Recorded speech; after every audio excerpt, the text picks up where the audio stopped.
네, 감사합니다. 우리 하나님의 말씀은 사도행전 7장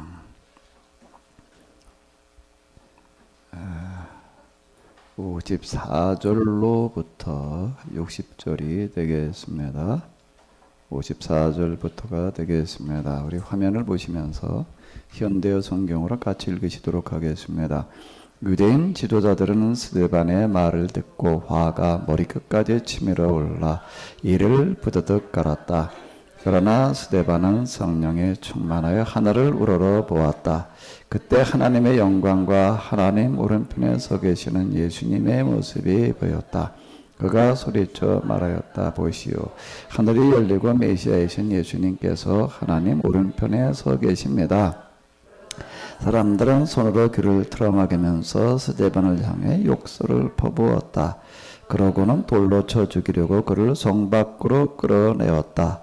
공중인들 곧 사형 집행인들이 겉옷을 벗겨서 사울이라는 청년의 발 앞에 놓았다.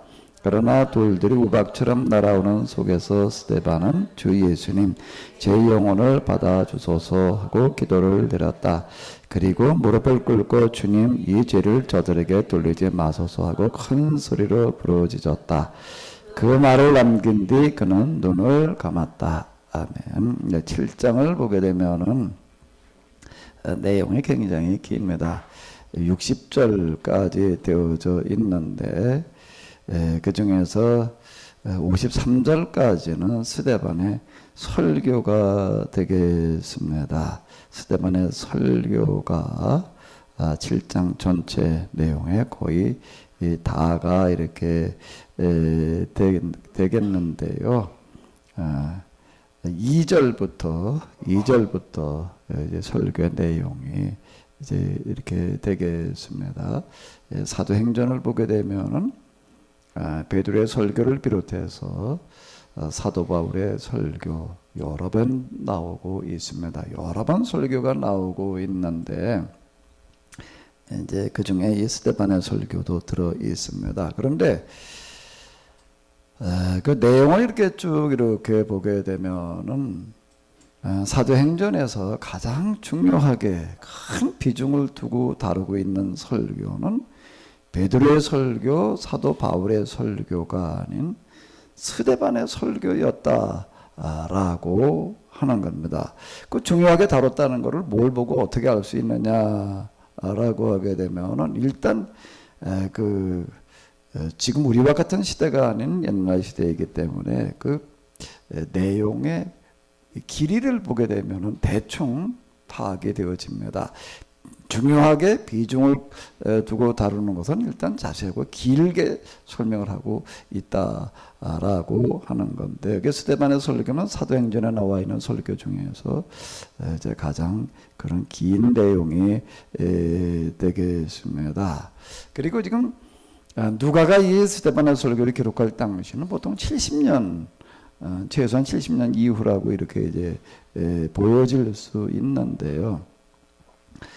스데반의 설교는 아마 한 40년경쯤으로 이렇게 볼 수 있지 않을까라고 이렇게 생각이 되어집니다. 그럼 몇 년의 시간 차이가 있는 거죠? 30여 년 정도 시간 차이가 있는 거예요. 30여 년의 시간 차이가 있습니다. 그러면 누가가 스데반의 설교할 때 그 현장에 있었는가? 없었어요. 없었고, 나중에 누가는 이스라엘 사람도 아니고 이방인인데 나중에 이제 스데반과 관한 이야기를 듣고, 전에 듣고서 야, 그 이야기는 참 중요하다, 참 중요하다라고 생각을 해가지고 여기다 지금 이렇게 길고 자세하게 지금 적어 놓았습니다. 그러면은 그 스데반이 이런 일을 했다, 그냥 내용을 간추려서 이렇게 적어 놓은 게 아니라 스데반 설교의 전문을 기록을 해 놓은 거예요. 스데반 설교의 전문을 기록해 놓았다라는 이야기는 무슨 뜻이 되는 걸까요? 그게 무슨 뜻이 되겠어요? 사람들이 스데반의 설교했던 내용들을 다 어떻게 하고 있다는 얘기가 되는 거죠. 누가에게 전해준 사람들 어떻게 했다는 얘기가 되는 거예요. 소상하게 알고 있었다는 이야기가 되는 거예요. 그때 스데반이 이러이러한 설교를 했다라고 하는 것들을 사람들이 그걸 다 기억으로다가 오랜 동안 남아있을 만큼 그건 그 당시부터 중요하게 이렇게 다루었다라고 하는 것들을 이제 얘기해주고 있습니다. 누가 그 자리에서 이게 신문 기자들이 가서 속기록으로 하듯이 이게 기록으로 남겨놓았던 게 아닌가, 기억 속에 남아있던 거를 나중에 듣고 그걸 갖다가 이렇게 다시 이렇게 정리를 해 놓는 건데, 그거는 누가만이 아니라 그 당시에 누가 이 스데반의 설교했던, 그리고 순교했던 그 당시부터 사람들이 이 스데반의 설교를 굉장히 중요하게 여겼다라고 하는 그런 이야기가 되겠습니다. 그럼 이제 우리가 의문이 들어요. 스데반의 설교가 뭐길래 그렇게 중요할까? 또 그리고 누가복음에서는 누가는 사도행전에도 왜 이 설교를 이렇게 중요하게 다루고 있을까? 일단 내용부터를 우리가 대충 한번 이렇게 검토를 해보게 되면은요, 이 시간 이걸 좀 다 같이 읽었으면 좋겠지만 내용이 좀 많이 깁니다. 이제 스데반의 설교를 이렇게 보게 되면, 그러자 스데반이 대답하였다. 그런데 설교가 이제 길게 진행이 되어지는데, 내용을 쭉 이렇게 넘어가면서 이렇게 보게 되면 누구의 이야기로 시작을 하고 있죠? 아브라함의 이야기로부터 쭉 이스라엘 역사 전체를 지금 쭉 얘기를 해주고 있습니다. 아브라함이 아직 하란으로 옮기기 전 메소포타미아에 살고 있을 때 그에게 나타나셨습니다. 하나님께서 나타나셨다는 얘기가 되는 건데, 그리고 그에게 그 고향과 친척을 떠나 하나님께서 지시하는 나라로 가라고 말씀하셨습니다. 그래서 아브라함은 어떻게 했다는 거예요? 갈대아 사람들의 땅을 떠나 수리아의 하란으로 가서 그의 아버지가 죽을 때까지 거기서 살고 있다가, 그 후에 하나님께서 그를 어디로 끌고 오셨다고요? 이스라엘 땅으로 데려오셨습니다. 자, 요거를 우리가 좀 같이 읽어 내려가면서 좀 이렇게 보도록 하겠습니다.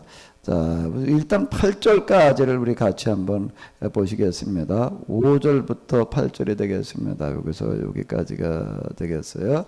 그러나 그에게는 손바닥만한 땅도 주시지 않았고 또 자녀도 없었습니다. 그런데도 하나님께서는 장차 이 땅의 전부 아람과 그 후손의 것이 되리라고 약속하셨습니다. 그 후손들이 이 땅을 떠나 400년 동안이나 남의 나라에 가서 노예로 살게 되리라는 것도 일러주셨습니다. 그리고 하나님께서는 내 백성의 나라가 옛날과 같이 부흥될 것이다. 그때에는 그들이 직접 나의 보호를 받아 안전하게 설 것이다. 그들을 건드리며 공격하는 백성이 있으면 내가 즉각 나서서 그들에게 더 무서운 형벌을 내리겠다라고 그들에게 말씀하셨습니다. 하나님께서는 또 그때 할례 예식을 아브라함에게 정해주시면서 그것을 아브라함 증거로 삼으셨습니다. 그래서 아브라함의 아들 이삭은 난지 여드레 만에 할례를 받은 것입니다. 이삭은 야곱을 낳았고 야곱은 이스라엘 민족 12지파의 아버지가 되었습니다. 이제 성경을 좀 읽어보신 분들 다 아시는 내용이잖아요. 지금 우리가 거의 다 알고 있는 그런 내용들이 되겠습니다. 이제 이 창세기 있는 이야기, 그리고 이제 그 다음으로 넘어가게 되면 이제 출애굽기에 나오는 그런 이야기들을 요약을 해가지고도 이제 쭉 얘기를 해주고 있는데요. 이제 무슨 생각을 하시면서 좀 읽어보시는가 하게 되면은, 누가는 왜 사도행전에서 이 설교를 이게 그렇게 중요하다고 얘기하고 있는가, 어느 부분 때문에 그럴까라고 하는 걸 좀 생각을 하시면서 우리가 계속 읽어보시도록 하겠습니다. 자, 이 9절부터가 되겠습니다.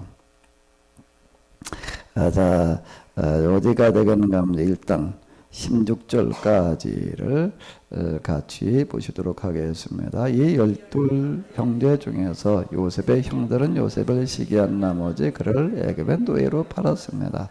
그러나 하나님께서는 요셉과 함께 계시며 모든 역경에서 그를 건져내시고 애굽 왕 바로 곁에서 총애를 받게 하셨습니다. 하나님께서 요셉에게 남다른 지혜를 주심으로써 바로는 요셉을 애굽 온 땅을 다스리는 총리로 세우고 그 궁중을 관리하는 전권까지 그에게 맡기게 된 것입니다. 그런데 그때 국가 가나안의 심한 기근에 들어 우리 조상들은 비참할 지경에 빠졌습니다. 식량이 다 떨어지자 야곱은 애굽에 아직도 곡식이 있다는 말을 듣고 양식을 사러 그들의 아들을 보냈습니다. 그들이 두 번째 갔을 때 요셉은 비로소 형제들에게 자기가 누구인지를 알리려고 형제들을 바로에게 소개하였습니다. 그리고 요셉은 사람을 보내어 아버지 야곱과 형제들의 가족 75사람을 모두 애굽으로 오게 하였습니다. 이리하여 야곱은 애굽에서 살다가 거기서 죽었고 그의 아들들도 거기서 죽었습니다. 그들의 유해는 모두 세금물에 운반되어 졌는데 그곳은 전에 아브라함이 세겜에 살던 하몰 자손에게서 사둔 곳이었습니다. 자, 이제 여기까지가 이제 창세기가 되겠습니다. 창세기의 내용이 되겠고요. 그때 그 다음에 이제 27절부터는 이제 이 출애굽기의 이야기가 되겠는데요. 자, 좀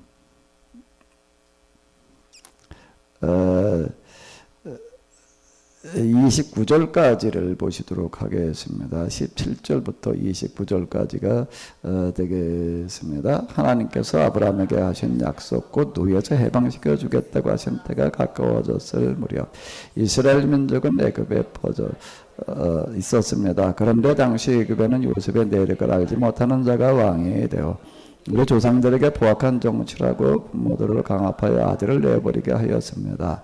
모세가 태어난 것이 바로 이 무렵이었습니다.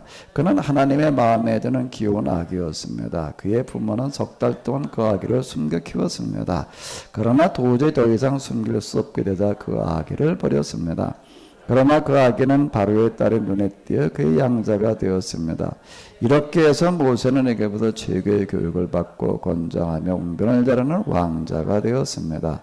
40세의 생일에 가까워오던 어느 날이었습니다. 모세는 자기 동족인 이스라엘 사람을 만나고 싶은 생각이 나서 그들을 찾아 나섰습니다.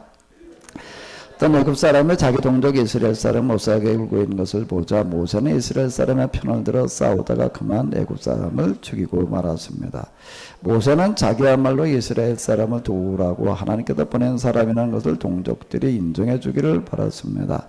그러나 아무도 그것을 인정하지 않았습니다. 이튿날 모세는 다시 그들을 만나러 갔다가 이스라엘 사람끼리 싸우는 것을 보았습니다. 그는 쌈을 말리며 여보시오 한 피줄끼리 이렇게 싸우면 되겠소. 이게 무슨 짓들이오 하고 말하였습니다. 그러자 동료를 괴롭히던 사람들의 쓸데없는 간섭하지 말라고 대들며 말하였습니다. 누가 당신을 우리의 제조자나 대판관으로 세우기라도 했소. 이제는 애굽 사람을 죽이더니 오늘은 나를 죽일 작정요. 이 말을 들은 모세는 애굽을 나와 미디안 땅에 가서 살았습니다. 거기서 그의 두 아들이 태어났습니다. 자, 이제 여기까지는 이제 출애굽기 중에서 이제 모세가 이제 40될 때까지 어떻게 지냈는지 그런 내용을 이야기를 하고 있습니다. 사실 우리가 뭐 다 알고 있는 내용이고요. 별로 특별해 보이는 게 없을 것 같아요. 근데 뭐 때문에 여기서 이렇게 이거를 중요하게 다루고 있을까라고 하는 걸 다시 잘 생각을 하시면서 좀 읽어보시기 바랍니다. 30절부터요. 이번엔 또 어디까지 있는가 하게 되면은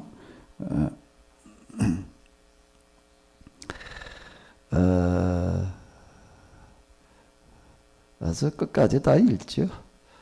30절부터 우리 내용을 잘 생각하시면서 읽어보시도록 하겠습니다. 그로부터 40년이라는 세월이 흘렀습니다.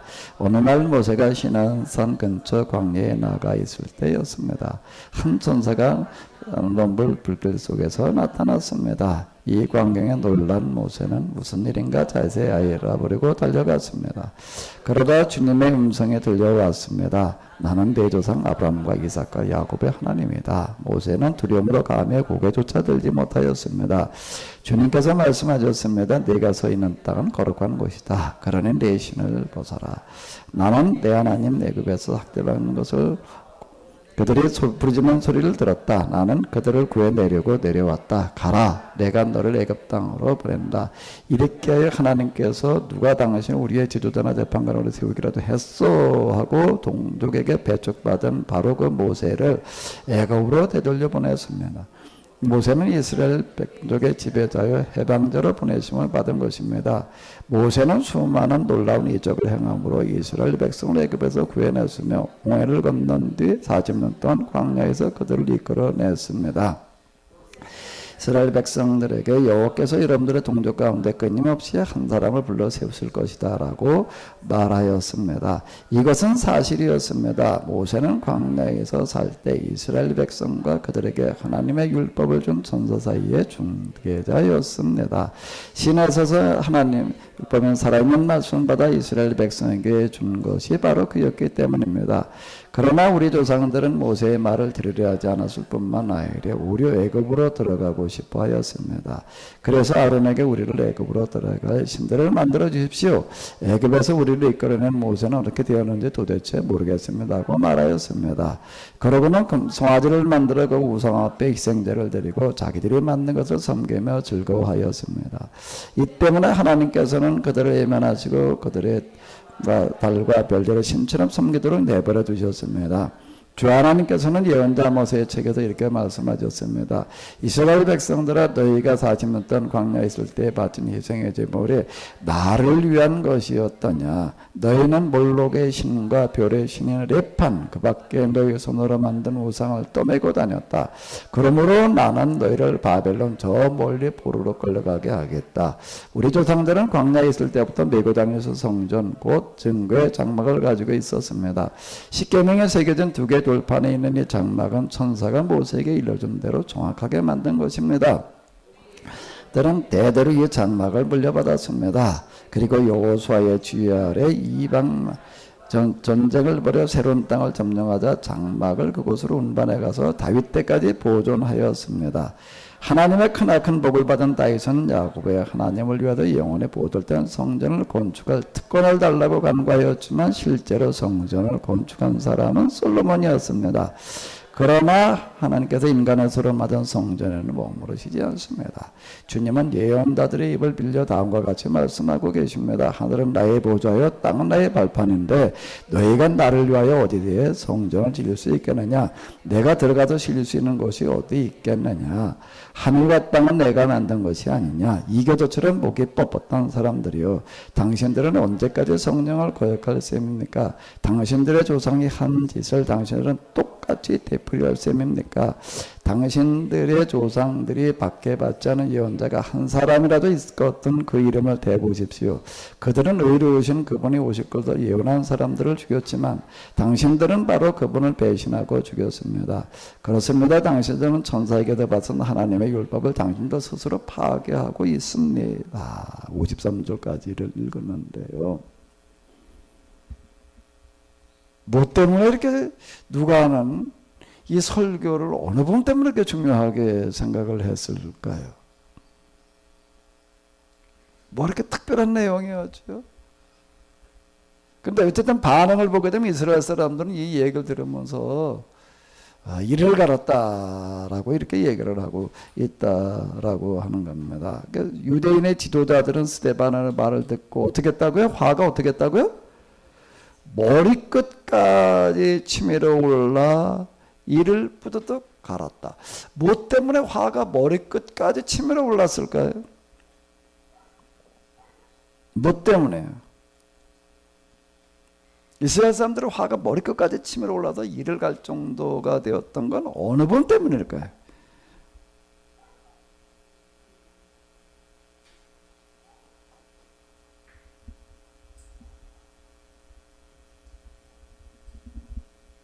이 부분에 이제 유대교와 기독교의 차이가 뭐냐라고 하는 것들의 가장 중요한 핵심이 이제 여기 들어 있는데요. 어느 부분 때문에 유대인들에게 화가 났을까요? 서 집사님, 또 오늘 마스크 안 했으니까 한 말씀 하시지. 저 미안하지만은요, 이거 좀 가지고 얘기를 해보셔. 영원한 대변인, 어떤 것 때문에 이렇게 화가 났을까? 당신들의 조상이 한 짓을 당신들도 똑같이 되풀이할 셈입니까? 네, 당신들의 조상이 한 일을 지금 어떻게 하고 있다고요? 또 그러면은 이제 우리 서집사님한테 누가 좀 반문 좀 해봐요. 가까운 데 계신 우집사님. 서집사님한테 또 질문을 한번. 우집사님. 당신들이 하는 짓이 조상들이 했던 것과 똑같은 짓을 한다고 했는데 그 짓이라는 것이 도대체 그래요. 무엇입니까? 이제 수요일날 오셔서 열심히 그냥 질문 토론식을 하시더니 내가 묻기를 기대하던 걸 똑같이 얘기를 하셨네. 바로 그 부분에 우리 박수 좀 해줘요. 그리고 조상들이 했던 짓을 똑같이 한다고 그러니까 화가 난 거예요. 그게 도대체 뭐예요? 조금 더 설명을 해봐요. 서집사.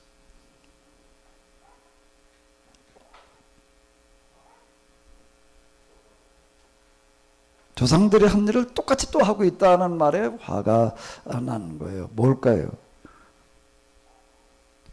그 하나님께서는 인간의 손으로 지은 성전에는 머무르시지 않습니다. 근데 어떻다고? 그걸 반복한다고? 조상들이 한 일을 또 똑같이 지금 하고 있다는 거예요. 그 말에 화가 난 거예요. 그 52절하고 관련 있나요? 52절? 예. 뭐죠? 당신들의 조상들이 박해하지 않은 예언자가 한 사람이 더 있었거든. 그 이름을 대보십시오. 그들은 의로우신 그분이 오실 것을 예언한 사람들을 죽였지만 당신들은 바로 그분을 배신하고 죽였습니다. 예. 지금 이제 그런 내용이 이제 되겠는데, 조상지, 일단 또 요걸 하나 생각을 해 봐요. 스데반의 설교의 특징이라는 게 지금 아브라함이 이스라엘의 이제 조상이잖아요. 이게 유대교의 그 역사를 지금 다 지금 이렇게 쭉 이렇게 얘기를 해 왔는데요. 왜 스데반은 설교를 시작할 때 사실 설교를 하라고 지금 그런 게 아니에요. 지금 붙들려가지고 신문을 당하는데 이제 성전을 모독했다 뭐 이제 이런 제목으로다가 이제 이렇게 고발을 당한 거죠. 거짓 고발을 당해가지고 그게 사실이냐 이렇게 물었더니 그게 사실이다 아니다 그거에게는 상관없이 동문서답하는 거예요. 동문서답하는 이야기가 뭔가 마의 이스라엘 역사로부터 그냥 쭉 얘기를 하고 있다라고 하는 거 이제 아주 작정하고 있었다는 그런 얘기가 이제 이렇게 되는 거고요. 그리고 이제 어쨌든 뭐 미리 뭘 준비를 해가지고 얘기하고 그런 건 아니지만 어쨌든 쭉 얘기를 하는데 왜 이렇게 역사를 갖다가 이렇게 쭉 아브라함부터 그냥 지금 그 사람들의 시점까지 이렇게 다 얘기를 하고 있을까요? 왜 그렇게 다 얘기를 하고 있을까요? 아브라함부터 소집사님 왜 그럴 것 같아요?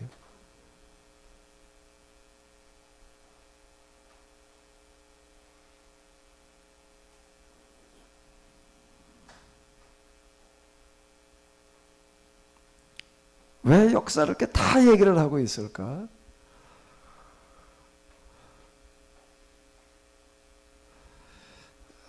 소집사님처럼 대답 못하면 우집사님 하셔야지 뭐. 박수 받았으니까 박수값 해야지. 앞으로 와야죠. 앞자리로 오셔. 박수값 해야지 뭐. 왜 스데반은 아브라함부터 이스라엘 역사를 다 꿰뚫어서 지금 얘기를 하고 있을까요 도대체? 근데 그거를 지금 뭔 얘기인가 하게 되면은요 아주 중요하게 지금 다루고 있는 거예요. 그 부분을요. 아브라함 때부터 우리 조상들이 믿었던 신앙이 어떤 것인지에 대해서 얘기하기 위해서 이제 쭉 이스라엘 역사에 대해서 이제 얘기하고 있다고 생각합니다.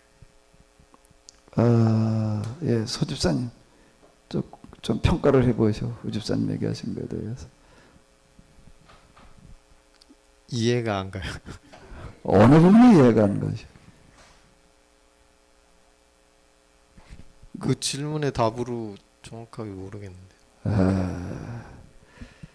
자, 여러분들이 생각하기에는요, 스데반이 아브라함도 쭉 지금 이제 이스라엘 역사 전체를 그냥 쭉 이제 지금 쭉 연결을 해 놓은 어떤 이런 건데요.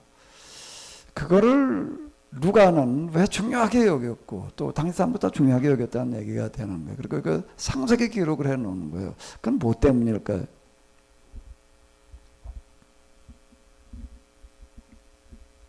여기 역사 이렇게 쭈루루 긁고 내려가는 걸 들으면서 이 사람들 좀 화가 나는 거예요. 아까 침으로다 이를 갈았다라고 얘기를 하는데, 그러니까 사실 이 이야기의 골자는 이스라엘 사람들은 다 알고 있는 내용인 거예요.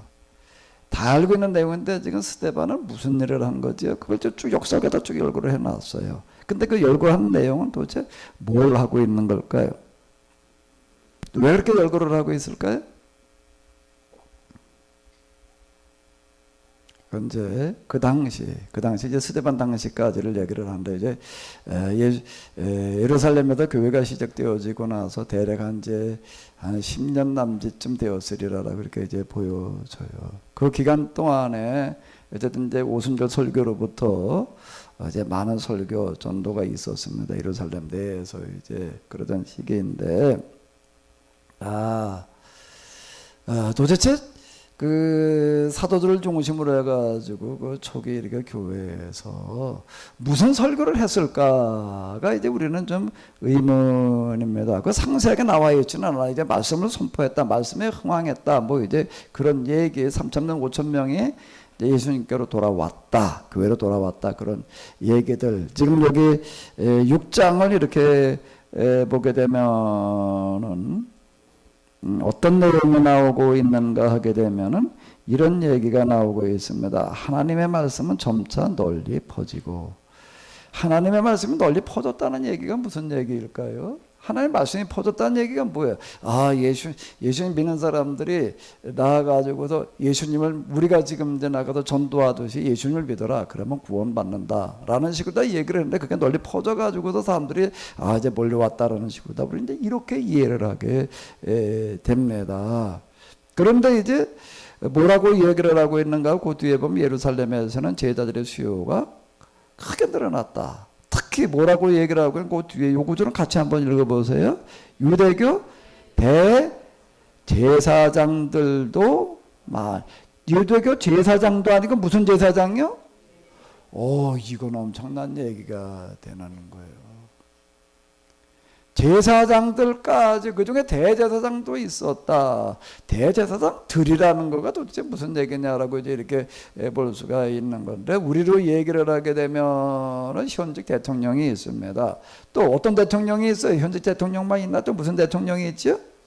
전직 대통령도 있는 게, 그래도 이제 여러 명이 되는 거는 바로 이제 그런 얘기가 이렇게 되는 건데요. 전직 대제사장이었던 사람들까지도 이제 이 말씀으로 돌아왔다는 이야기가 되는 거예요. 그러면 말씀이 퍼졌다는 거는 뭐가 어떻게 됐다는 얘기일까요?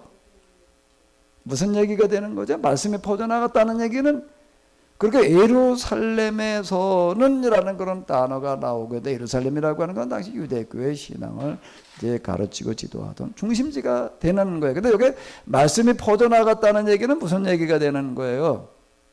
뭐가 어떻게 됐다는 거죠? 말씀이 여기서 퍼져나갔다는 거는요, 당시 유대인들이 가르치고 있던 그런 말씀, 가르치는 것과 지금 예수님께서 가르치시던 거, 그리고 그걸 이어받아서 지금 교회에서 가르치는 것은 같은 내용이 아닌 거예요. 단지 메시아가 예수님이냐 아니냐 그것만 다른 게 아니다라고 하는 겁니다. 이스라엘 역사와 율법, 예언서 전반에 대한 뭐가 달랐는가 하면 해석 자체가 다른 거예요. 단지 예수님의 메시아냐 아니냐 이것만이 차이가 아니었다라고 하는 겁니다. 우리는 유대교와 기독교의 차이를 예수님을 메시아로 인정하느냐 아니냐 이것만 가지고 자꾸 이제 우리는 생각을 하고 있어요. 그 정도로만 이렇게 얘기를 하는데, 율법과 하나님에 대한 개념과 이해 자체가 다른 거예요. 이 부분이요. 많이 다른 거, 조금 다른 어떤 그런 게 아니다라고 하는 겁니다. 그러면 말씀이 점차 널리 퍼졌다라고 하는 건 뭐가 어떻게 되는 거라고요? 여기가 어딘가 하면 예루살렘에, 왜 예수님께서 제자들에게 너희 예루살렘 떠나지 말고 예루살렘에서 시작을 해라라고 얘기를 하셨는가 하면, 예루살렘에 뭐죠? 잘못된 신앙을 뜯어 고치는 작업부터 하라는 이야기가 되는 거예요. 왜 여기가 지금 유대교 신앙을 총괄하는 곳이기 때문에 여기서부터 바로 잡아놔야 된다라고 하는 그런 이야기가 되는 거예요. 예루살렘에서는 제자들의 숫자가 많이 늘어났다라고 하는 것은 뭘 말하면 예루살렘에도 제자의 숫자가 늘어났다는 그 얘기 속에는 예루살렘에서 지금 유대교 전체 신앙을 지도하고 가르치는 사람들에게 이 말씀이 퍼졌다는 이야기가 되는 거예요. 그 주로 이제 서기관 바리새인들을 여기서 지칭하는 어떤 이런 거고, 서기관 바리새인과 이 제사장 사두개는 조금 이렇게 기능이 서로 이렇게 다른데요. 그런데 말씀을 가르치던 서기관 바리새인들 뿐만 아니라 제사장들까지도 여기에 이제 동조한 사람들이 늘어났다. 그럼 말씀이 퍼져나갔다는 얘기는 무슨 얘기가 되는 거라고요? 예수님의 그리스도라고 하는 그거 하나만을 말하는 게 아니라 이스라엘 사람들이 알고 생각하고 있었던 이스라엘 역사, 성경에 대한 뭐가 달랐다고요? 교회에서 가르친 거는요? 개념과 이해가 다른 거예요. 그걸 얘기하는데 그게 이제 먹혀 들어가기 시작을 했다라는 그런 이야기가 되는 겁니다. 단순하게 예수님을 믿고 구원받는 사람의 숫자만 늘어났다는 그런 차원의 이야기가 이게 아니다라고 하는 거예요. 예루살렘에서 제자들의 숫자가 늘어났다라고 하는 것은 주로 서기관 바리새인들을 얘기를 하는 거예요. 이 사람들을 이제 평생 목표라고 하는 건 뭔가 하면 예루살렘에서는 말할 것도 없고 그 당시 이스라엘 갈릴리 이런 지역 유대 여러 지역들 다니면서 이 말씀을 가르치는 것은 물론이고 그 당시 유대인들은 지금도 그렇지만은요 본토에 살고 있는 사람보다 외국에 나가서 살고 있는 사람들이 더 많았습니다. 그것까지 자기가 자기 돈 들여가지고 가가지고서 말씀을 가르치러 다니는 사람들을 말하는 거예요. 그거를 가리켜서 뭐라고 그러는가 하면 그게 예루살렘에 사는 사람이라고 얘기를 하는 거예요. 단지 예루살렘 주민을 의미하는 그런 뜻이 아니다라고 하는 겁니다. 예루살렘에서 제자들의 숫자가 늘어났다라고 하는 것, 이 사람들의 이제 생각을 바꿔가지고 우리가 그동안 성경을 하나님을 메시아를 잘못 이해하고 있구나 이거 인정하게 되었다라는 그런 얘기가 되는 건데, 그런데 그 중에는 이제 누구도 생겨났다는 거죠? 제사장들도 있었다라는 이야기가 이제 이렇게 되는 겁니다. 그 다음에 이제 9절을 이렇게 보게 되면은 어느 날이었다.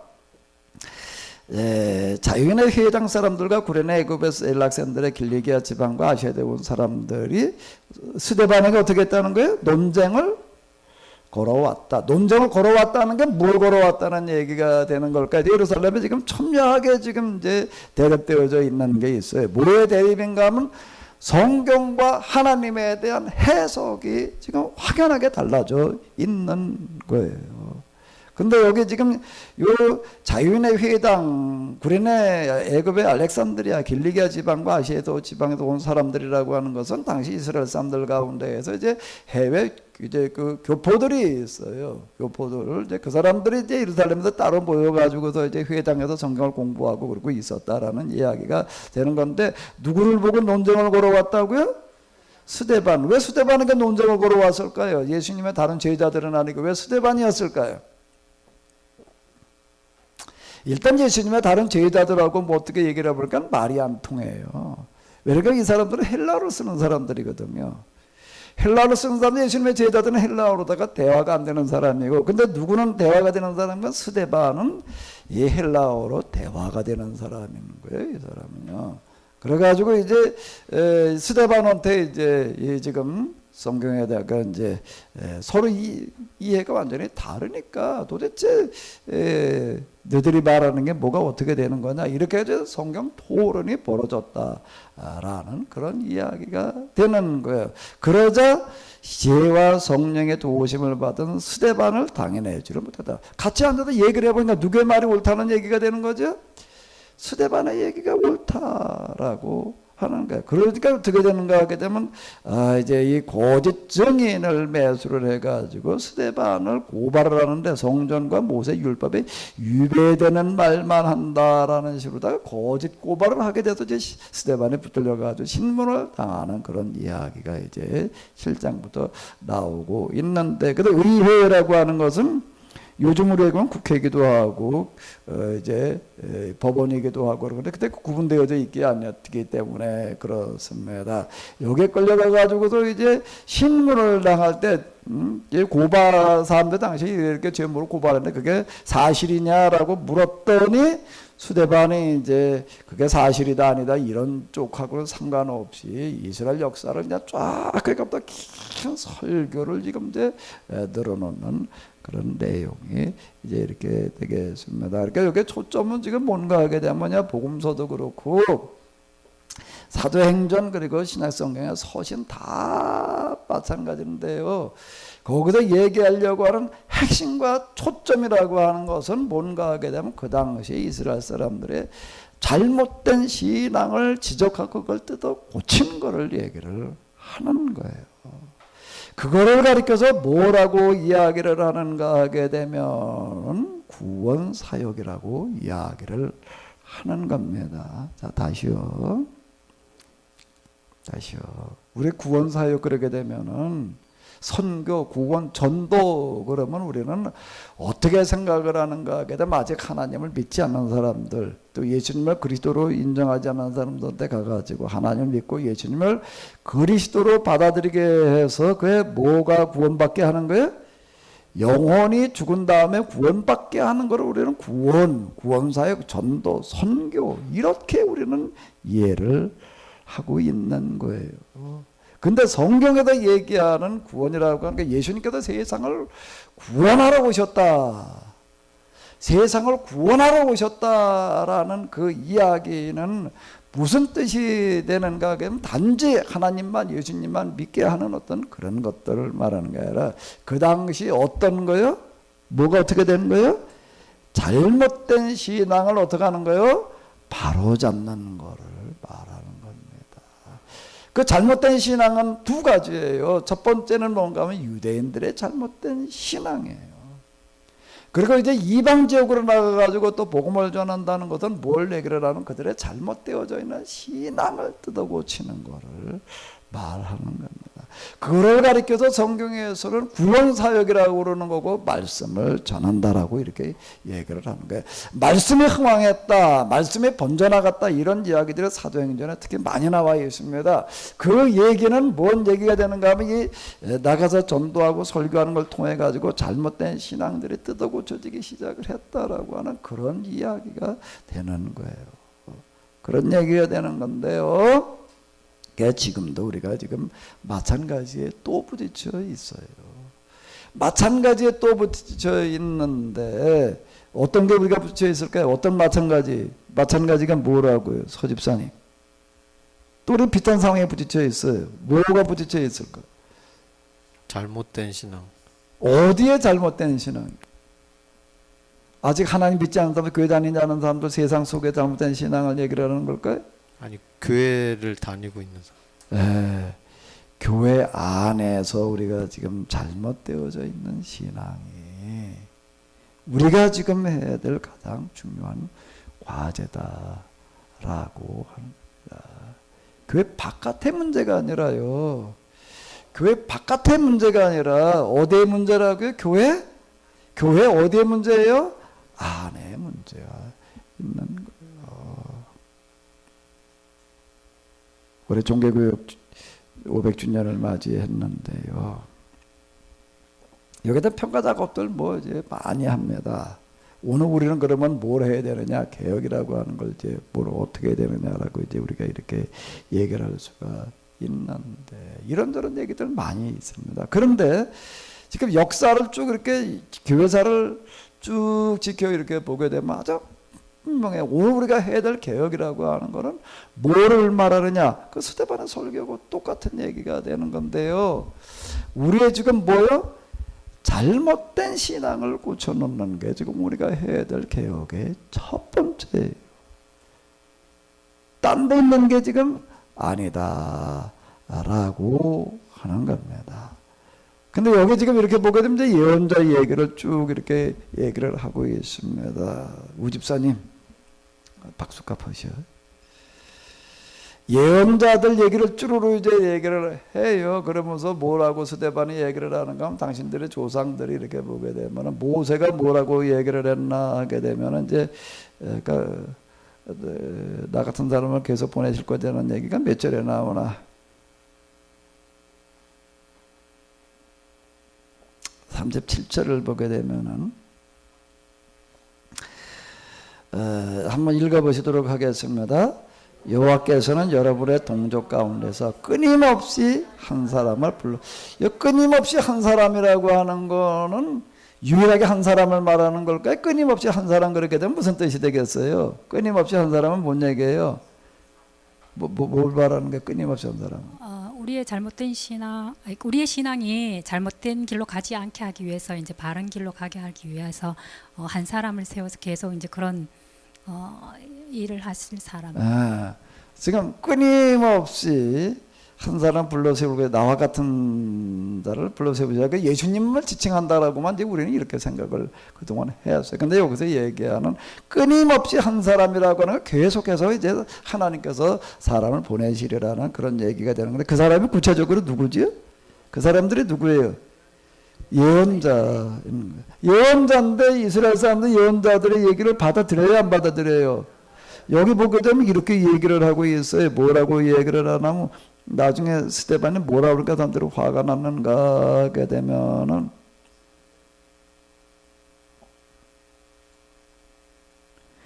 당신들의 조상들이 박해하지 않은 예언자가 한 사람이라도 있었거든 어떻게 하라고요? 이름을 내보시오. 이렇게 얘기를 하고 있습니다. 그럼 예언자라고 하는 사람들은 뭘 하는 사람들이죠? 뭘 한 사람들이에요? 우리 예언자 그러면 뭐 예언을 했다는 얘기인가? 뭘 했다는 얘기인가? 뭐 능력이 행한 사람들인가? 뭐 기타 등등 우리 이렇게 생각을 하는데 예언자들은 뭘 하는 사람들인 거예요? 그 당시 이스라엘 사람들이 뭘 어떻게 하고 있는 사람들이라고요? 뭘 지적하는 사람들이에요? 신앙생활을 잘못하고 있다는 거예요. 하나님의 성경을 잘못 이해하고 있다고 얘기하는 사람들이 누구였는가 하게 되면 예언자예요.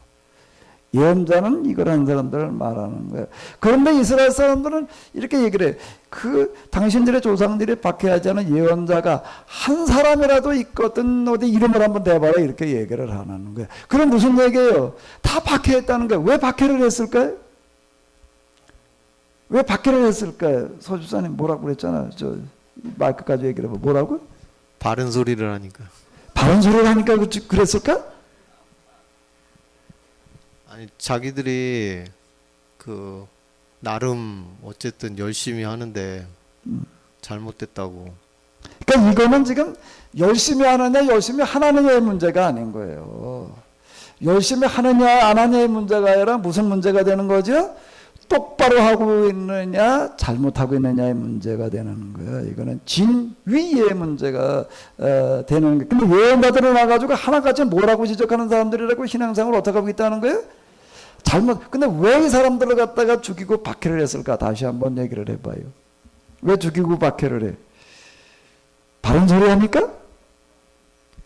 그 자기는 잘 하고 있는데. 지금 뭐가 문제가 되는가 하면요. 이스라엘 사람들이 예언자들의 얘기를 듣고 보니까 저 사람들 얘기가 정말 맞다. 우리가 정말 잘못하고 있었구나. 이렇게 생각한 게 아니라는 거. 어떻게 생각하는 거예요? 우리는 똑바로 하고 있는데 어떻게 알고 있구나? 제가 지금 잘못 말하고 있구나. 이렇게 생각을 했다는 거예요. 지금 여기서 얘기하려고 하는 거는요. 그걸 지적하려고 그러는 거예요. 스데반이 그걸 지적하고 있는 거예요. 계속 그래왔다라고 하는 겁니다. 근데 지금 어떻게 하는 거예요? 지금 당신들도 어떻게 하고 있다는 거죠? 조상들이 한 일을 어떻게 하고 있다? 똑같이 하고 있다라고 지금 이렇게 얘기를 하고 있는 거예요. 여기 보게 되면 이렇게 얘기를 하고 있습니다. 목이 뻣뻣한 사람, 목이 뻣뻣한 사람이 어떤 사람일까요? 목이 뻣뻣한 사람이 어떤 사람이 목이 뻣뻣한 사람이 우리 집사님. 목이 뻣뻣한 사람이 어떤 사람이 목이 뻣뻣한 사람이 자기가 다시 한번 얘기해봐요. 자기 잘났다고 뭐가 잘났다고 그런다고? 자기는 똑바로 잘 살고 있다라고 생각을. 잘 살고 이전이야. 지금 사느냐 안 사느냐의 문제가 아니에요. 네. 자, 다시요 봐봐요. 지금 우리가 함정에 빠지는 게 있습니다. 빠지는 부분이 뭔가 하게 되면은, 야, 우리가 신앙생활하면서 지금 우리가 하나님 말씀대로 실천하지 않아서 문제가 된다. 우리가 자꾸 이렇게 생각을 하는 거예요. 하나님 말씀 우리가 알고 있는데 그 말씀도 살질 않아서 실천하지 않아도 문제가 된다. 이렇게 생각을 하는 거예요. 이렇게 생각을 하는 거예요. 근데 다시 지금 좀 밝혀 잡아봐요. 그런데 목이 뻣뻣한 게 뭐 하는 거라고? 잘났다고 그러는 게 뭐 하는 거라고? 자기는 잘 신앙생활하고 똑바로 잘 신앙생활하고 있다라고 생각하는. 잘 신앙생활 한다고 생각한다는 게 구체적으로다가 어떻게 하는 거라고? 자기는 뻣뻣하다고 얘기를 하는 거고 뭘 말하는 거지? 받아들이려고 하지. 완악하다 이제 그런 표현이 네, 나옵니다. 그게 잘못됐다라고 이제 인정하지 않는 것. 내가 지금 알고 있는 게 어떻다는 얘기예요. 맞다고 생각을 하고 고칠 생각을 하지 않는 거를 지금 얘기를 하는 거예요. 그걸 목이 뻣뻣하다, 완악하다 이렇게 얘기를 하는 겁니다. 상대방이 똑바로 얘기를 해주는데도 그걸 들으면서 내가 잘못 알고 있는 게 아니라 네가 잘못 알고 있는 거다. 네가 틀린 거다. 이렇게 생각하는 사람들을 가리켜서 지금 얘기를 하는 거예요. 지금 성경에서 얘기하려고 하는 이야기의 핵심과 초점은 바로 이거예요. 자꾸 우리는 이제 루터 개혁 어쩌고 저쩌고 얘기를 할 때 뭐라고들 얘기를 하는가 하게 되면 실천이 문제라고 자꾸 얘기를 하는 거예요. 실천이 문제라고 이렇게 얘기를 하는데, 근데 성경에서 얘기하는 거는 실천이 문제가 아니라 실천보다 지금 더 심각한 문제가 있다는 거예요. 실천보다 앞서서 우리가 먼저 다뤄야 될 문제가 있다는 거예요. 그게 뭐라는 얘기죠? 신앙 자체가 어떻게 됐다는 거예요? 잘못되고 잘못 알고 있다는 거예요. 잘못 알고 있고 신앙 자체가 잘못되어져 있는데 실천이 지금 문제예요. 잘못된 신앙은 뜯어 고치는 게 문제예요. 어느 게 먼저예요? 잘못된 신앙을 어떻게 하는 게 먼저라고요? 뜯어 고치는 게 문제는 거예요. 이 부분이. 성경은 계속 이걸 얘기를 하고 있는 거예요. 여기서 실천이라고 하는 거를 가지고 얘기를 하더라도 어떤 실천을 얘기를 하는가 하면 잘못된 신앙을 뜯어 고치는 실천을 지금 강조를 하고 있는 거예요. 우리가 이걸 혼동하지 말아야 돼요. 내가 지금 신앙 자체는 잘못된 게 아니라 똑바른데 살지를 못해서 문제다라고 우집사님은 그렇게 생각했어요? 안 했어요? 어디? 그런 적이 있었죠. 그런 적이 있었다고요? 네. 그럼 지금은 아니라고요? 지금 이제 똑바로 이제 배워가려고 공부하고 있는 중이죠. 네. 아는 것과 행하는 것, 지행이 늘 내 문제가 됩니다. 그래 지행이 알고 있는 걸 행하지 않아도 문제가 된다라고 대부분 다 이렇게 생각하기가 쉬워요. 사실 아는 것들 가운데 우리가 그런 부분들이 사실 많이 있습니다. 그런데 지금 성경에서 지금 구약부터 계속 얘기하고 있는 거는 실천 이전에 뭐가 문제인가 하게 되면 신앙에 대한 이해 그 자체가 지금 잘못되어 있다는 것을 계속 얘기를 하고 있는 거예요. 이게 지금 잘못됐다는 겁니다. 신앙 자체가 잘못된 거예요. 그런 생각 좀 해보셨어요? 이만수 권사님, 그런 생각 좀 해보셨어요? 내 신앙 자체가 잘못될 수 있다.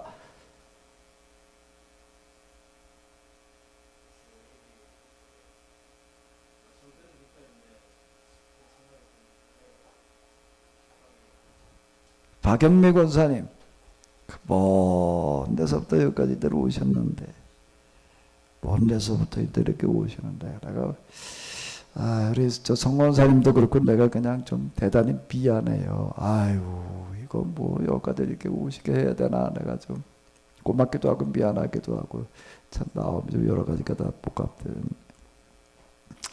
신앙 자체가 잘못되어 있다. 그게 더 심각한 문제다라는 생각을 좀 어떠셨어요, 우리 권사님?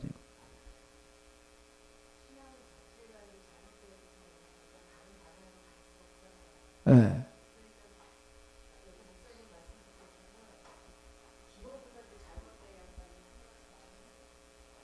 지금 우리의 문제가 뭔가 하면 우리의 신앙 자체가 지금 잘못되어 있는 거예요. 제가 저희 사도신경 다시 보기라고 하는 조그만 책을 이렇게 써놓은 이유는 뭔가 사도신경 다시란 말을 붙여놨어요 거기다가요. 왜 그런가 하게 되면 그걸 통해서 제가 얘기하려고 한 건 뭔가 우리의 신앙의 지금 신앙 그 실천이 문제가 아니라 실천 이전에 신앙 자체가 문제다라고 하는 걸 제가 이제 얘기를 하려고 이제 그걸 좀 이렇게 써놓은 어떤 이런 건데 그 책은 뭔가 하면 제가 얘기하고 싶은 거 이제 마지막 최종 결론을 거기다가 제가 이제 사도신경이라 이름으로 교회당에 와가지고 주일마다 그걸 반복해서 고백을 하는데 그게 무슨 얘기인지를 모르고 있단 말이에요. 그걸 통해 가지고 제가 우리 신앙 자체가 잘못되어져 있다라고 하는 걸 지적을 해보려고 했던 어떤 이런 건데요. 자, 그러면 이제 다시 이제 돌아가 봐요.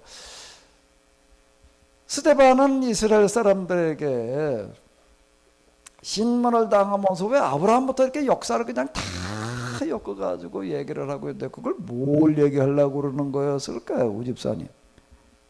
스데반은 지금 그 역사 전체를 아브라함부터 다 끌고 내려가요. 뭘 하는 거지요?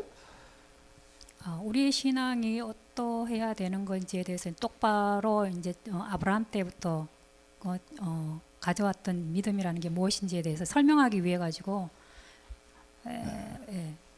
우리 이스라엘 역사를 쭈루루 이렇게 끌고 내려가면서 쭉 끌고 내려가면서부터 뭘 지적하고 있는 거니까 뭘 지적하는 거예요? 우리의 잘못된 신앙이 똑바로 된 적이 거의 없었다는 얘기예요. 특히 언제부터로 집중적으로 얘기를 하고 있는 거죠? 모세가 등장한 이후부터 모세 때부터도 계속 금송아지 만들고 뭐 그러고 하지 않았느냐 이제 이렇게 이제 지적을 해 나가는 게 아브라함, 이삭, 야곱, 요셉 그리고 거기까지 그 종살이하고 그럴 때까지는 그냥 그때 이렇게 흘러 내려가는데 그 다음부터 시작을 해가지고서는 도대체 신앙생활을 똑바로 한 적이 없었다. 이거를 지금 지적하고 있는 거예요. 그러니까 자, 그럼 다시 이제 또 돌아가 봐요. 그대로 하시죠, 서집사님. 왜 사도행전에서는 이 스데반의 설교를 그렇게 중요하게 다뤘을까? 이제는 말할 수 있다. 어디 얘기해 봐요. 그러니까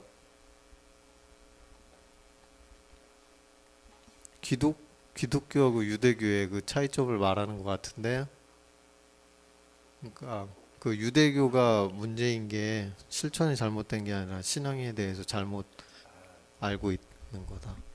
그러니까 이게 사도행전에서 스데반의 설교를 가장 중요하게 다루고 있는 이유는 지금 여기서 이렇게 쭉 끌고 내려가고 있는 이런 부분들은 뭔가 하면 예수님의 12제자를 비롯해 가지고 사도들 그 초대교회 교인들 예루살렘에 있는 사람들 그 모여 가지고 나 말씀을 연구를 했다, 배웠다, 뭐지 가르쳤다 이런 얘기인데 뭘 했는가 하게 되면 예수님의 말씀을 듣고 그리고 부활을 경험하고 그러고 난 다음에 앉아서 그들의 역사로부터 쭉 이걸 다시 재검토해 들어가는 작업들을 얘기를 하는 겁니다. 야, 우리가 그동안 아브라함에 대해서 이렇게 이해를 하고 있었는데 이렇게 배웠었는데 근데 그게 하나하나가 다 많은 부분이 잘못되어져 있었다라고 하는 거예요. 지금요. 그 역사를 쭉 끌고 나가는 얘기는 무슨 얘기가 되는가? 우리가 이스라엘 역사, 그 당시 유대인들에게 얘기를 하는 거. 우리 역사 이해 자체가 그동안 잘못되어 있었다.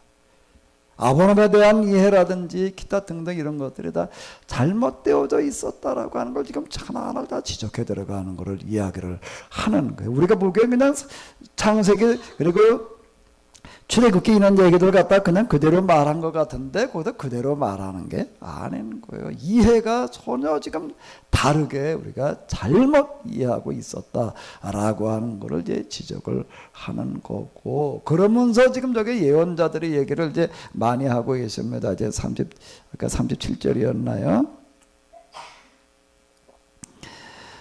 자, 요거를 다시 한번 읽어보시겠습니다. 여호와께서는 여러분들의 동족 가운데서 끊임없이 한 사람을 불러 세우실 것이다 라고 말씀하셔서 그것은 사실이었다는 거예요. 그래서 그렇게 이제 돼갔다. 이제 모세로부터 시작을 해서 쭉 이제 이렇게 내려왔다. 그 우집사님 또 이제 바퀴를 또 잡아봐봐요.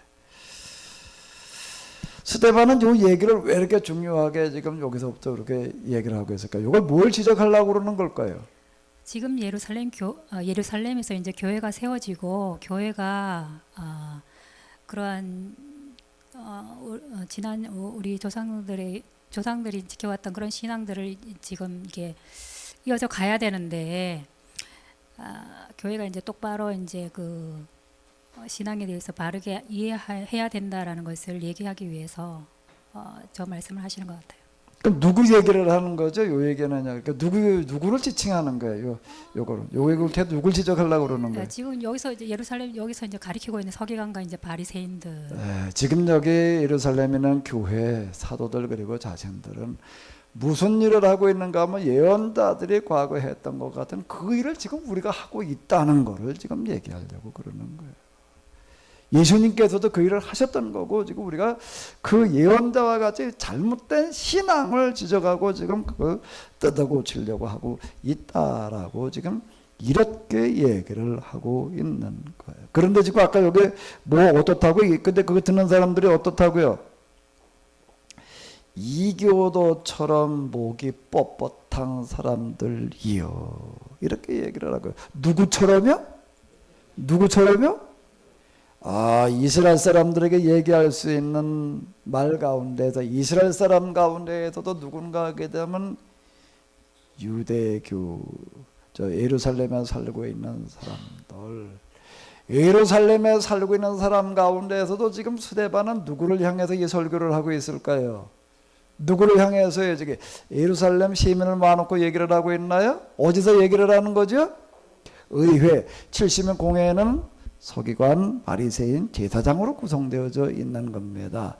그 70명을 앉혀놓고 그 사람들에게 뭐라고 얘기를 하는가 하면 당신들이 누구하고 똑같다고요?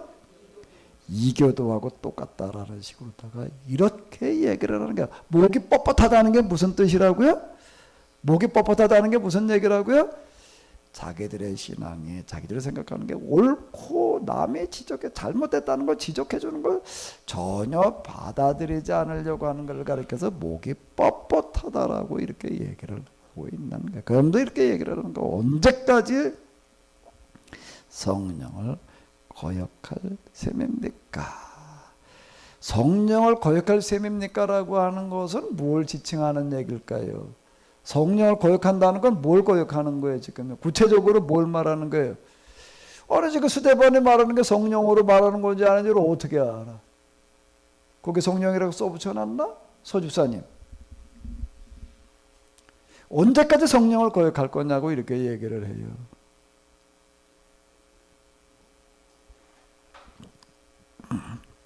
마이크 잡고 얘기를 해봐요. 성령을 거역한다는 게 뭘 하는 거예요? 구체적으로다가 뭐예요?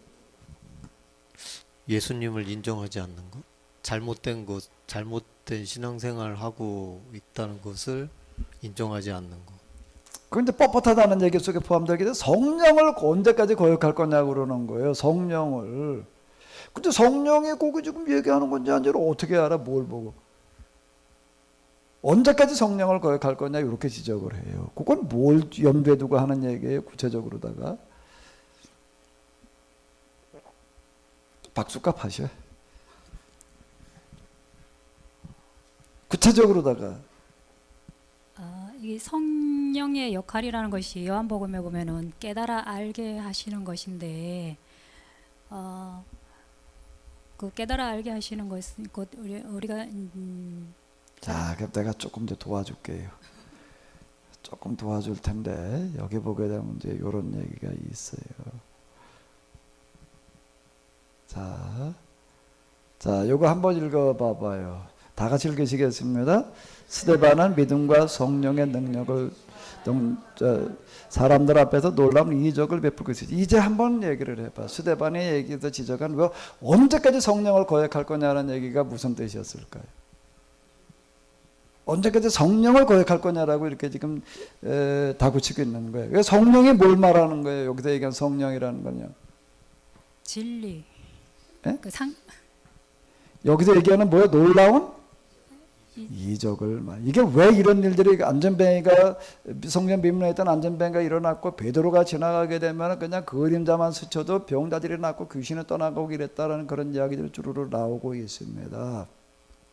그런 얘기를 거기다 왜 기록을 해놓고 있느냐? 그때 그런 일이 있었으니까 그랬죠. 그때 성령이 충만하니까 그런 능력이 나타나가지고 많은 사람들이 예수님을 믿고 구원받았으니까 그렇겠지. 우리가 단순하게 이렇게 생각을 하는데요. 지금 여기 누가가 이걸 기록해 놓고 있을 때, 그리고 그 당시 예루살렘에서 이 일을 하고 있던 제자들을 비롯해 가지고 이걸 믿고 있는 사람들은 어떻게 이걸 받아들이는가 하게 되면 뭘 받아들이는 거죠? 이게 뭐가 되는 거예요?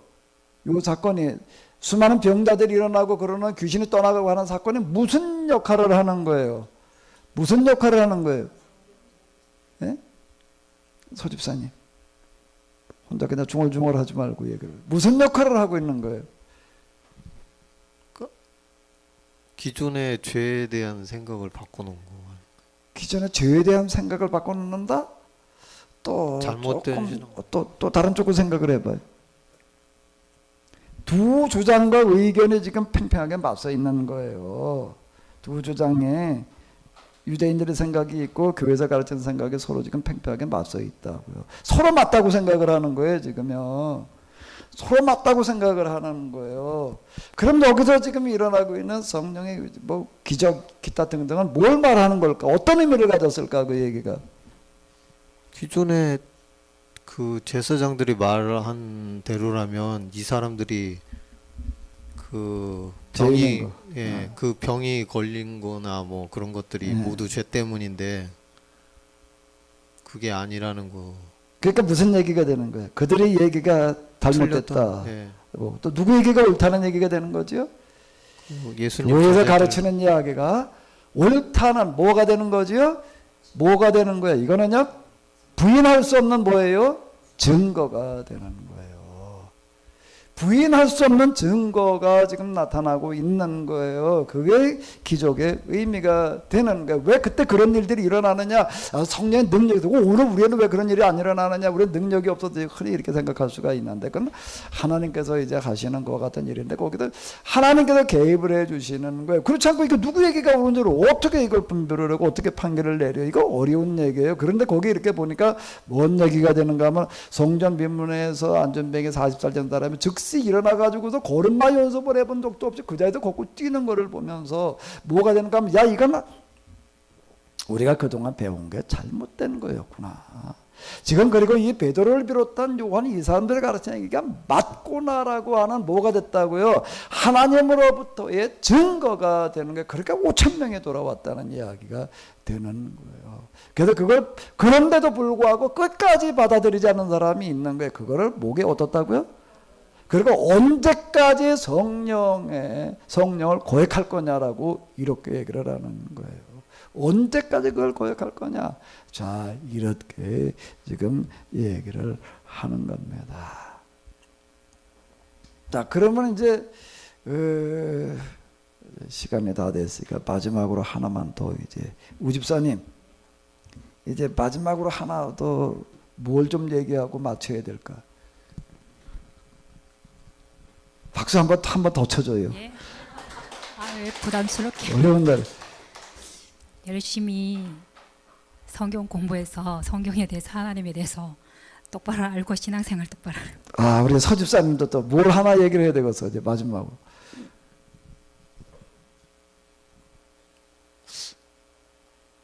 왜 누가는 여기에 이 이야기를 기록하고 있는가?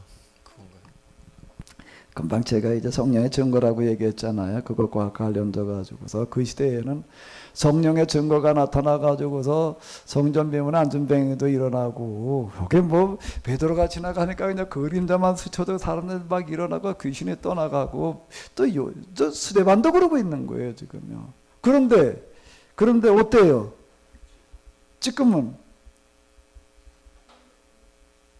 왜 그게 안 되고 있어? 그런 의미는 안 들어요?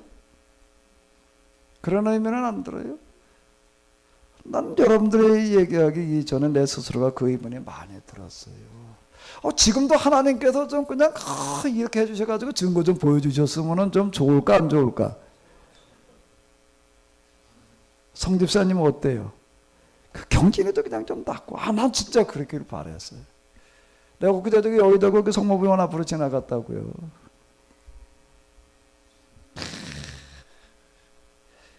그거 좀 일으켜주시지 말이야. 그 26에 죽어야 돼. 나 김영희 집사님 볼 때마다 나 그 생각 들어. 좀 일으켜주시지 말이야. 왜? 왜 지금은 그러면? 여러분들, 그럼 당신 한 얘기가 맞으면 왜 성령의 증거가 나타나지 않느냐? 그런 생각 안 들어요? 그런 거 생각해 본 적 있어요? 없어요? 없어요? 믿음이 좋으시네. 아니 그런 생각은 안 했는데 요즘은 뭐 의술이 발달해서 다 뭐 의술 그런 거. 의술이 발달해서 사실 저는 의문이 많이 들었습니다. 왜 그럼 지금 그렇게 안 하실까 말. 그랬으면 좀 확 그냥 좀 뭐 사람들한테 그냥 야, 저 사람 한 얘기가 맞나 보네. 왜 하니까 의문이 많이 들었어요. 그거에 대해서 뭐 우리가 다 뭐라고 얘기할 수는 없지만 하나님께서 지금 하시는 방식은 그때와 다른 게 있구나. 저는 정말 오랜 동안 의미였습니다.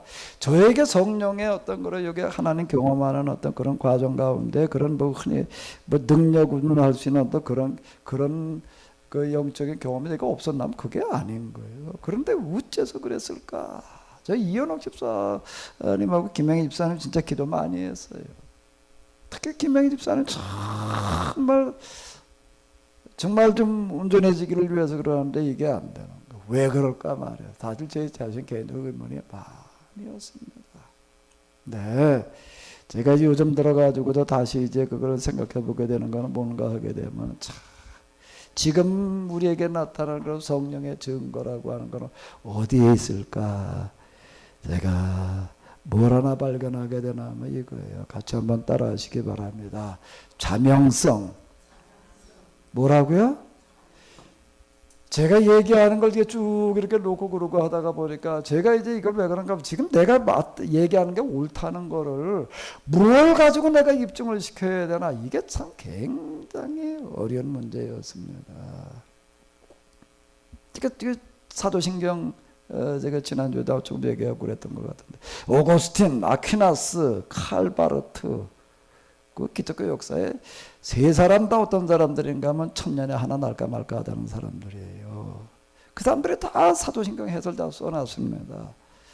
그걸 갖다가 제가 읽으면서 사도신경 내가 쓰기 전에 다 갖다 내가 읽었어요. 읽으면서 제가 느끼는 거는 뭔가 하게 되면은 그걸 제가 읽어보니까는 교회가 서양 기독교가 왜 저렇게 잘못되는지를 알겠더라고요. 구약 성경이나 이런 거에 대한 이해가 전혀 없이 쓰고 있는 거예요. 전혀 없이 쓰고 이제 그리고 그냥 교리적인 해설만 하고 있다가 보니까 이제 이 모양이 됐다. 그 헬라 철학의 입장에서 이제 교리적인 해설들만 하고 있는 거예요. 그게 문제다 이렇게 보여지고 제가 이제 그럼 저도 제 고민이 내가 얘기하는 게 옳다는 거를 뭘로 입증을 시켜야 되나. 성령께서 개입해 주셔가지고 그냥 막 그 자리에서 뭐 그냥 병자가 좀 낫고 그러면 이때 그거 보고서 야 이게 진짜 하나님께서 이거 하시는 일이네 이렇게 된 거예요. 지금 그걸 성령의 증거라고 언제까지 성령 고백할 거냐, 목이 뻣뻣한 자들이다 이렇게 지적을 하는 거예요. 그럼 지금도 그렇게 해주시면 좋을 것 같은데 김준수 장로님 아닌가요? 저도 그랬어요. 근데 왜 이럴까라는 물음이 저한테 계속 따라다니는데 그게 뭐였는가 하게 되면 제가 놀라운 거는요. 그러면서 제가 오랜 시간 저 스스로 놀라는 건 뭔가 하면 야, 하나님께서 지금 우리에게 증거를 나타내 보시는 거는 자명성의 원리였구나. 뭐요? 그 내가 상식 그런 얘기를 많이 하는 건 뭔가 이거는 뭐가 옳으냐 그러냐라고 하는 걸 가지고서 혼동할 이유가 없는, 특별히 하나님께서 증거로 보여주셔야 될 차원의 문제가 아닌 거예요. 뭘 가지고 알 수 있는 거죠? 틀면 그냥 뭐가 옳고 그런 얘기인지를 알게 돼 있는 거예요. 지금 제가 지금 책을 써내라고 뭐가 뭐 자명생 원리를 가지고 제가 얘기를 이건 뭐 어디 가도 뭐 신학자한테 물어봐가지고도 누가 무슨 소리했고 누가 무슨 소리했고 그러니까 이렇다 이렇게 얘기할 필요가 없다는 거예요. 이거 자체가 그냥 옳다는 거를 그 자체 속에서 얘기를 해주고 있어요. 그걸 뭐라 자명수의 원리 이렇게 얘기를 하는 건데요. 그래서 지금은 성령의 특별한 어떤 기적으로 말미암은 증거라고 하는 걸 가지고서 성령께서 이런 기적을 일으켜주시는 걸 보니까 이 얘기가 맞구나 이렇게 얘기할 수 있는 어떤 그런 게 아니다 라고 하는 거예요. 자명성의 원리, 자명성의 원리, 자명한 이치예요. 이거는요, 자명한 이치. 그래갖고 필요할 때는 하나님께서 또 어떤 방식으로 일을 하실 텐데요. 제가 지금 이렇게 느끼는 건 뭔가 하나님께서 지금 어떤 방식으로 일하신다? 뭘 가지고 일하신다는 거예요? 자명성의 원리에 기초해가지고 지금 말씀을 하시고 일을 하시는구나. 그래 이제는 이걸 받아들이느냐 안 받아들이느냐라고 하는 거는 이제 듣는 사람의 책임의 문제가 된다라고 하는 거야. 나사로의 비유, 죽었던 나사로의 비유, 부자와 나사로의 비유에 이렇게 보게 되면은 그 부자가 지옥에 가가지고 자기 집에도 거지 노릇하고 있던 나사로가 천국에 있는 걸 보고 뭐라고 얘기를 하는가 하게 되면 이렇게 요청을 합니다. 아버지 아브라함이여, 그 나사로를 우리 집으로 보내서 나는 이미 이제 늦었지만은 우리 집에 우리 형제와 가족들이 있는데 그들에게 가서 그렇게 살지 말라고 좀 얘기 좀 해 주십시오. 나사로를 좀 다시 살려서 좀 보내주십시오. 이렇게 얘기를 합니다. 그랬더니 아브라함이 뭐라고 얘기를 하죠? 그럴 필요가 없다. 어째 그렇습니까? 야, 세상에는 모세와 그리고 모세를 얘기하는 예언자들이 많이 있다는 거예요. 그들에게 들으면 이제 죽은 나사로까지 뭘 또 갈 필요가 있냐. 그러니까 뭐라고 부자가 얘기를 해요. 그 얘기는요, 저도 많이 들었는데 그거 가지고는 안 됩니다. 근데 죽은 나사로가 살아가서 말하면은 들을 겁니다. 그랬더니 뭐라고 얘기를 하죠? 모세의 말을 듣지 않는 자는, 모세의 말이라고 하는 건 성경에 기록되어진 걸 말하는 거고 교회의 설교를 말하는 겁니다. 그거를 듣지 않는 자는 죽은 자가 살아가서 말해도 듣지 않는다. 이렇게 얘기하는 구절이 있습니다. 우리 가운데 기적이 일어나게 되면은 그거 가지고서 하나님께서 함께하셔 증거라고 이럴 것 같은데요. 그럴 것 같은데요. 저희 때 왔던 분이 있어요.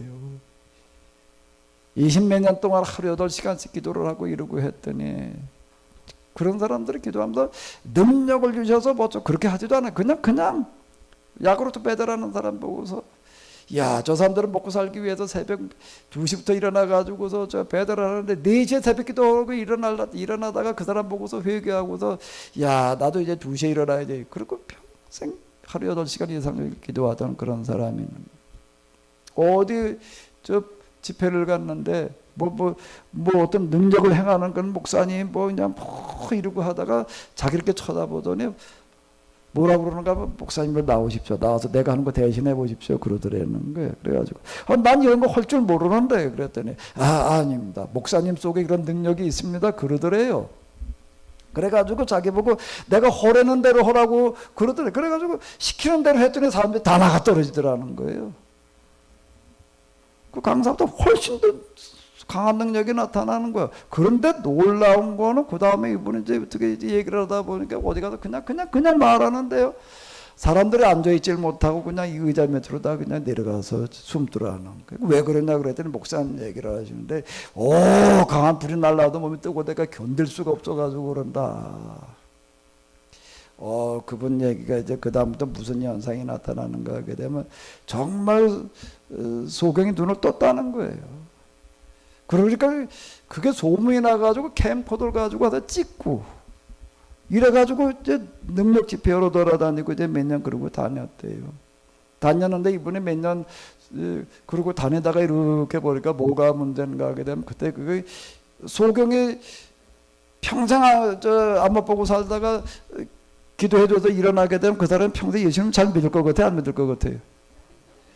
당연히 잘 믿을 것 같죠. 근데 시간이 지나가면서 보니까 교회도 안 다니는 사람들이 허다하더라는 거예요. 문제는 변화가 돼가지고도 좀 뭐 어떻게 될 것 같은데 전혀 아니더라. 이게 고민이더라는 거. 안에 그렇게 기적을 경험한다는데 어떻게 교회도 안 다니나 말이야. 처음에는 좀 막 허다하고 그러는데 좀 있다 보니까 신앙생활도 안 하더라는 거예요. 그리고 뭐 개판이더라는 게 삶이. 고민은 그 사람들의 문제가 아니라 그런 일을 행하고 있는 나도 달라지는 게 없더라. 맨날 집에서 사모님 보고 싸우고 있고. 그러지 이분에 야 이건 성령께서 하시는 일이 아니다라고 생각돼도 그 다음부터 관뒀대. 관뒀대. 그리고 이제부터 변화를 어떻게 해야 되느냐라고 고민하다가 제 책을 이제 어제 기독교 서점에 갔다가 그 사장에 기독교 서점 사장이 이거 갖다 읽어보라고 그래가지고 영생에 관한 무슨 책 있냐 그러고 갔더니 제 책을 소개를 해줘가지고 읽고 이제 왔던 분이 있어요. 너무 제가 참 독특한 분이 돼가지고 기억을 하고 있는데 기적이 일어나게 되면 그거 가지고도 뭐 어떻게 될 것 같은데 전혀 아니더라. 자명성이 원래 자명한 이치가 되겠는데요. 우리가 목이 뻣뻣해지지 말아야지 됩니다. 아멘. 그리고 성령을 언제까지 거역할 거냐? 뻔한 얘기 다 하는 얘기인데 우리가 우리 자신을 돌아다보고 고치고 바뀌는 그런 은혜가 임하시기를 바랍니다. 2, 3월처럼 되지 말고 우리가 고치고 바꾸는 거고요. 그리고 우리가 지금 해야 될 가장 중요한 일이 바로 이거다라고 이렇게 생각되어지는데요.